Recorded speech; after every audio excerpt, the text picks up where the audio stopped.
Shalom, selamat sore, saudaraku yang dikasihi dan diberkati Tuhan. Kembali kita bertemu di dalam acara pembahasan pelajaran sekolah sahabat kita. Dan kebetulan pelajaran minggu ini adalah pelajaran terakhir di kuartal atau triwulan ini. Pelajaran kita minggu ini berjudul Istirahat yang terakhir. Saudaraku, mengapa dalam kehidupan kita itu kita merasa lelah? Lelah bukan fisik saja, tetapi lelah pikiran, lelah perasaan, lelah batin kita. Terlalu banyak permasalahan-permasalahan dalam hidup yang kita hadapi. Masalah ekonomi, keuangan, masalah rumah tangga, masalah sakit penyakit, masalah sosial, politik, kejahatan dan sebagainya yang membuat kita itu lelah dalam hidup ini. Namun kita memaklumi, selama kita hidup di dalam dunia yang berdosa ini, kita terlibat di dalam pertempuran kosmik, yaitu pertempuran antara yang baik dan yang jahat. Dan itu dimulai di sorga, antara Kristus dan iblis. Dan itulah yang kita alami. Pertempuran ini secara global menyangkut pribadi-pribadi kita, sehingga kita lelah dan membutuhkan istirahat. Nah, Tuhan mengerti dan Tuhan memberikan istirahat bagi kita yang terakhir. Istirahat yang terakhir saya bagi menjadi dua. Istirahat secara pribadi, istirahat terakhir secara pribadi, dan istirahat secara global atau universal. Apa yang dimaksud dengan istirahat secara pribadi? Rest in peace. Istirahat dengan damai. Kita tentu tahu maksudnya, yaitu seperti Mazmur katakan, usia manusia 70 tahun, kalau kuat 80 tahun, dan sesudah itu berhenti dari segala jerih lelah hidupnya. Rest in peace itu adalah berkat, bukan hal yang menakutkan, bukan hal momok bagi kita. Karena kalau tidak ada rest in peace, kita akan hidup secara kekal dengan kelelahan yang terus-menerus. Jadi Tuhan mengizinkan manusia beristirahat dari jerih lelah hidupnya. Dan rest in peace menurut Alkitab, menurut Yesus, itu adalah tidur. Kita ingat peristiwa Lazarus yang dibangkitkan Yesus. Mari kita buka di dalam Yohanes 11 ayat 11. Demikianlah perkataannya, dan sudah itu ia berkata kepada mereka, Lazarus, saudara kita, telah tertidur, tetapi aku pergi ke sana untuk membangunkan dia dari tidurnya. Ayat 12. Maka kata murid-murid itu kepadanya, Tuhan, jikalau ia tertidur, ia akan sembuh.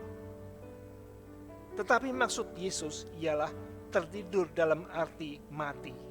Sedangkan sangka mereka, Yesus berkata tentang tertidur dalam arti biasa. Jadi Lazarus mati, tapi dikatakan tidur oleh Yesus.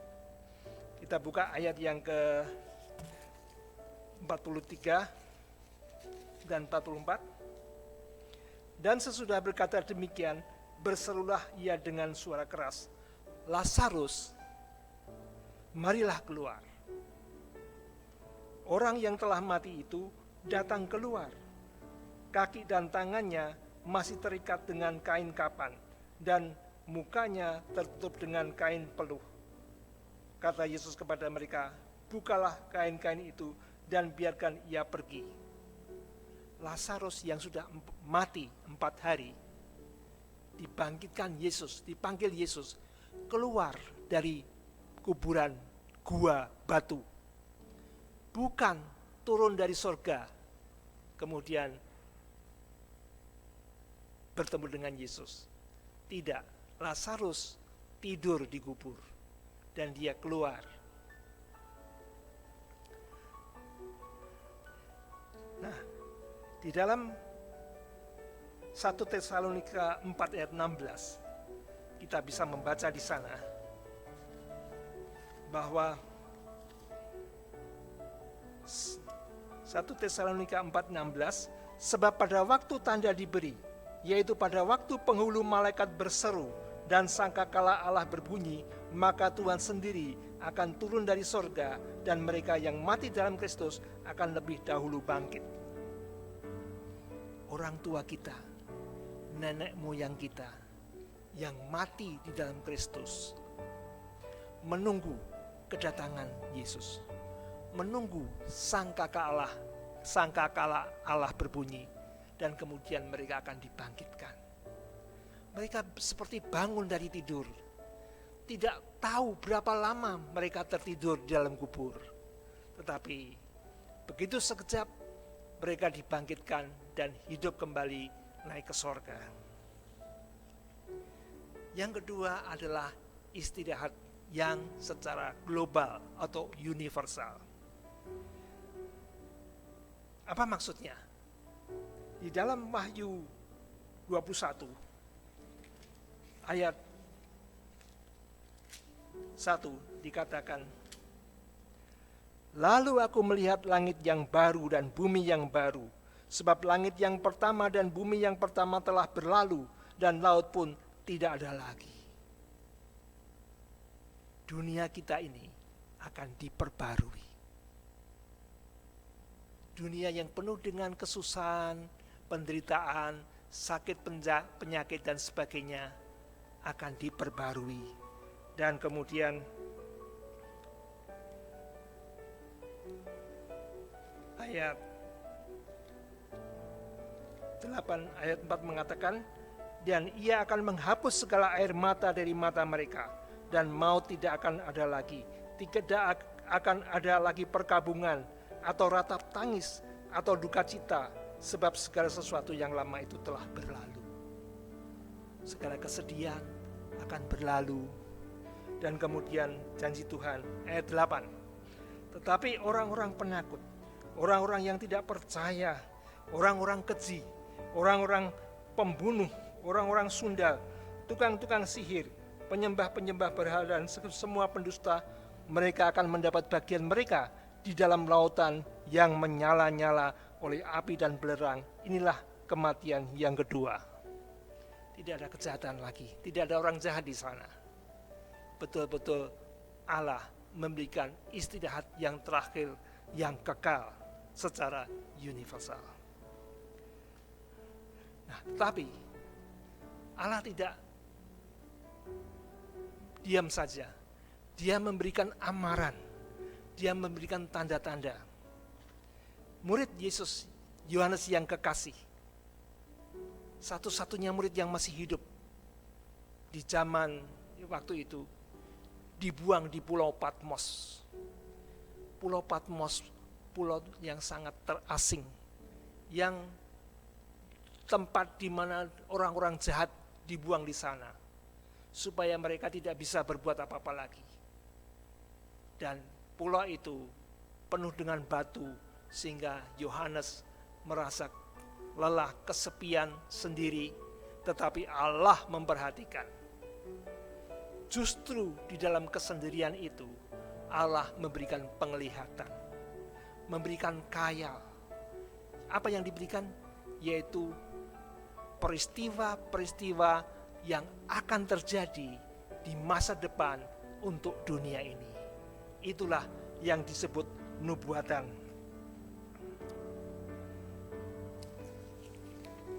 Tadi sudah kita baca bahwa dunia kita ini akan diperbarui, langit yang baru dan bumi yang baru. Dan kapan itu? Murid-murid Yesus bertanya, kapan akan terjadi kedatanganmu? Tetapi Tuhan menjawab bahwa Matius 24 ayat 3. Matius 24 ayat 3 dikatakan di sana, ketika Yesus duduk di atas bukit Zaitun, datanglah murid-muridnya kepadanya untuk bercakap-cakap sendirian dengan dia. Kata mereka, katakanlah kepada kami, bila manakah itu akan terjadi, dan apakah tanda kedatanganmu dan tanda kesudahan dunia? Tuhan Yesus menjawab ayat 36. Tetapi tentang hari dan saat itu, tidak seorang pun yang tahu, malaikat-malaikat di surga tidak, dan anak pun tidak, hanya Bapa sendiri. Tuhan sendiri tidak mengatakan kapan, tahun, tanggalnya. Tetapi Tuhan memberikan amaran, tanda-tanda yang terdapat di dalam Matius pasal 24. Sebelum kedatangan Tuhan akan terjadi penderitaan, penganiayaan, kemudian nabi-nabi atau mesias-mesias palsu. Yesus ingin, dikatakan di sini, Yesus ingin memberikan kepada umatnya sepanjang zaman sketsa atau garis besar jadwal ilahi untuk nubuat akhir zaman, sehingga mereka yang hidup di akhir zaman dapat dipersiapkan untuk peristiwa terakhir. Dia ingin kita dapat beristirahat dengan percaya dalam kasih-Nya, bahkan ketika segala sesuatu di sekitar kita berantakan. Dengan amaran tanda-tanda, kita boleh bersiap, menyiapkan diri untuk kedatangan Tuhan yang kedua kali. Jadi, setelah kita tahu tanda-tandanya, setelah kita mempersiapkan diri, apa kewajiban kita?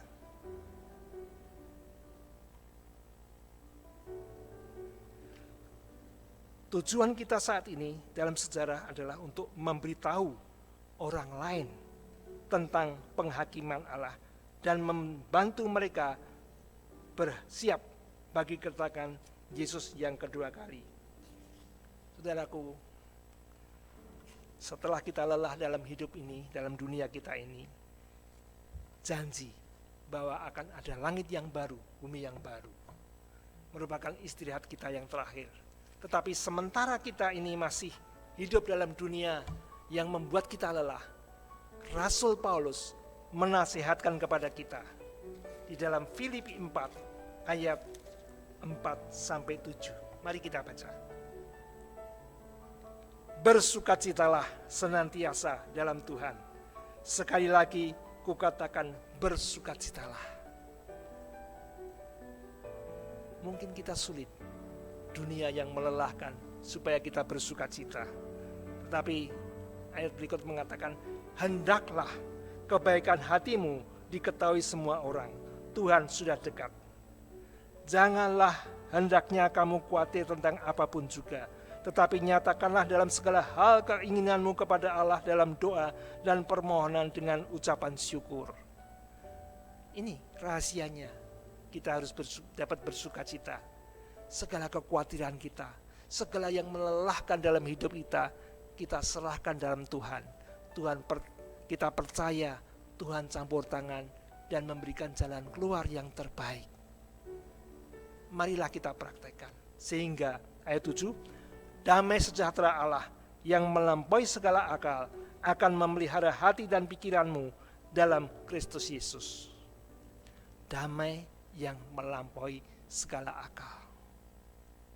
Tidak dapat diterangkan dengan pikiran manusia atau teori. Itu dapat kita alami bila mana kita berserah, percaya sepenuhnya, damai itu otomatis tinggal dalam hidup kita. Tuhan memberkati. Mari kita berdoa.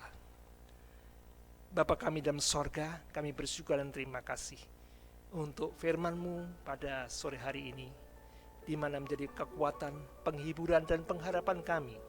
Selama kami lelah di dalam dunia ini, Tuhan memberikan istirahat yang terakhir, baik secara pribadi maupun janji akan langit yang baru, bumi yang baru, yang tidak ada lagi kesusahan, tidak ada lagi kejahatan di sana.